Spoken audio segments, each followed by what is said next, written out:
Hello friends, welcome back to the new video guys. In this video guys, I am going to show you guys how can you set wallpaper in your Infinix phone. Guys, you want to set wallpaper in your Infinix phone, so as you can set. And guys, now let's see how to set wallpaper in our Infinix phone. In this video guys, I am going to show you friends. So first of all guys, what will you have to do to guys add wallpaper? So guys, you will have to come in guys your phone setting and guys scroll it.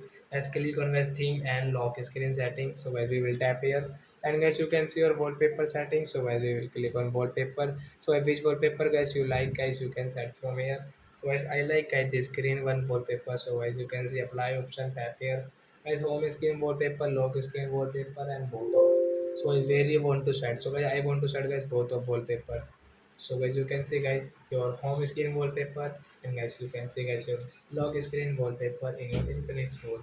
So do you like this wallpaper or not guys, tell me on comment. So guys now time to leave guys, bye bye friends, thanks for watching my video guys. Now we will meet on with new topic. That's it guys, thanks for watching, bye bye friends.